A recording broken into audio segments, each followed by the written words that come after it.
कृषीयोद्धा मनोज जरांगे पाटील अंतरवाली सराटीवरून मुंबईला जाणार आहेत आणि त्यासाठी त्यांची तयारी देखील झालेली आहे। आरक्षण मिळालं तरीसुद्धा आम्ही मुंबईला जाणार आणि नाही मिळालं तरीसुद्धा मुंबईला जाणार हा पवित्रा त्यांचा पाहायला मिळतोय। मात्र मनोज जरांगे पाटील एकीकडे ट्रॅक्टर कसं चालवायचं याची ट्रेनिंग घेत आहेत। आपण जर या ठिकाणी पाहिलं तर मनोज जरांगे पाटील आता ट्रॅक्टर चालवत आहेत आणि त्यांच्या ट्रॅक्टरचा स्पीड जर पाहिलं तर त्यांनी लोकांना सुद्धा या ठिकाणी पळवून लावलेला आहे। आपल्यासोबत मनोज जरांगे पाटील आहेत, आपण त्यांच्याशी संवाद साधूयात। तर तुम्ही ट्रॅक्टर चालवताय, तशी काही जणांना धडकी भरती आहे ज्यामध्ये तुमचे काही सहकारी मित्रसुद्धा आहेत जे तुम्हाला वारंवार भाषणातून सभांमधून वारंवार तुम्हाला टीका टिप्पणी करतात तुमच्यावर। ती धडकी भरणाऱ्या ट्रॅक्टरची चाल म्हणावं लागेल का? मी नाही लक्ष देत, मी माझ्या समाजाच्या हिताकडे लक्ष देतो, गोरगरिबांसाठी लढतोय, जीवन अर्पण समाजासाठी केलं, मरायचं समाजासाठी, जगायचं समाजासाठी। हे जीवन एकदा आहे, इकडं तिकडं मरण्यापेक्षा समाजाच्या लेकरं मोठं करण्यात जर मरण आलं तर आपलं भाग्य आहे। त्यामुळे मी हे असल्या बाहेर गेला चिल्लारांना यांना लक्ष देत नाही, यांना गिनीसुद्धा नाही।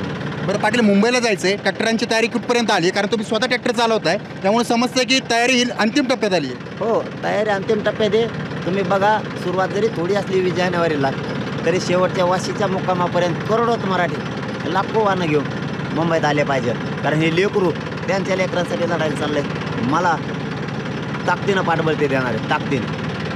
नक्कीच आपण या ठिकाणी पाहताय मनोज जरांगे पाटील यांची अंतिम तयारी जी आहे ती झालेली आहे। मुंबईकडं जाण्यासाठी ट्रॅक्टर कसं न्यायचं याची तयारी करताना मनोज जरांगे पाटील दिसत आहेत। त्यामुळे येणाऱ्या काही दिवसांमध्ये मनोज जरांगे पाटील स्वतः ट्रॅक्टर हाणत हे मुंबईला जाणार आहे, ट्रॅक्टर चालवत मुंबईला जाणार आहे। त्यामुळं मनोज जरांगे यांच्या ट्रॅक्टरकडे सर्वांचं लक्ष लागून आहे। सचिन बडे, लोकशाही मराठी, अंतरवाली सराटी।